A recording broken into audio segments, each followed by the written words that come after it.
दोस्तों जरा सोचिए, जिस प्लास्टिक को हम हर रोज अपने हाथ में लेते हैं, प्लास्टिक बोतल हो, स्ट्रॉ हो या इस तरह की बहुत सारी चीजें प्लास्टिक हम हर दिन डेली यूज में हम हाथ में पकड़ते हैं, तो वही प्लास्टिक के कुछ कण अब हमारे शरीर के अंदर मिल रहे हैं। चौंकिएगा नहीं, ये हकीकत है और ये बात हम आपको आगे बताएंगे कि ऐसा कैसे हो रहा है और क्या करने से हम इसको रोक सकते हैं। आगे बात करते हैं। जी हाँ दोस्तों, साइंटिस्ट ने ये प्रूव भी कर दिया है कि हमारे शरीर के अंदर में माइक्रोप्लास्टिक मिल रहे हैं और ये हर 1 से 2 आदमी के बीच ये चीज उनको वो रिपोर्ट में आया है कि वो है। तो माइक्रोप्लास्टिक प्लास्टिक के छोटे छोटे टुकड़े को बोला जाता है, जो प्लास्टिक की बोतल, प्लास्टिक के सामान, प्लास्टिक के कवर जो टूट फूट जाते हैं, उसमें से ये जो टूट कर बनते हैं, जो बहुत छोटे छोटे पार्टिकल होते हैं जो आप खुली आंखों से नहीं देख सकते हो ना, हम देख सकते हैं।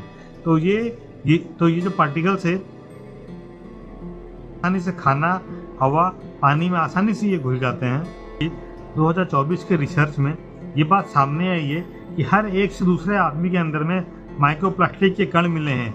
इसका मतलब ये होता है, हम जो भी खा रहे हैं, पी रहे हैं, हवा में, खुली हवा में सांस ले रहे हैं, उसमें प्लास्टिक के पार्टिकल्स धीरे धीरे हमारे शरीर के अंदर जाकर के वो जम रहा है।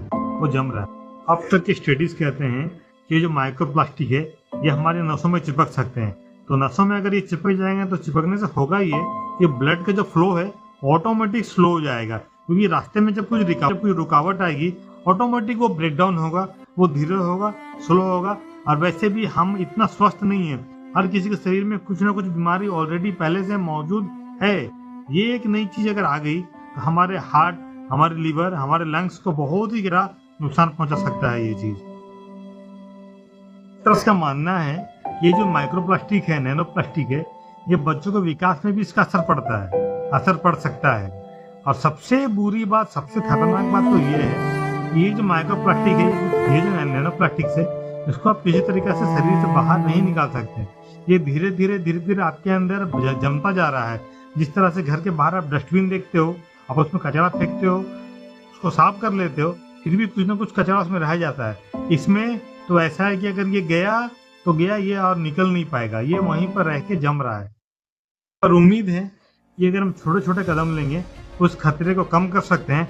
खत्म करना तो नामुमकिन है, कम कर सकते हैं, जिससे हम अपने बचने के कुछ उपाय हैं जो मैं आपके साथ शेयर कर रहा हूँ।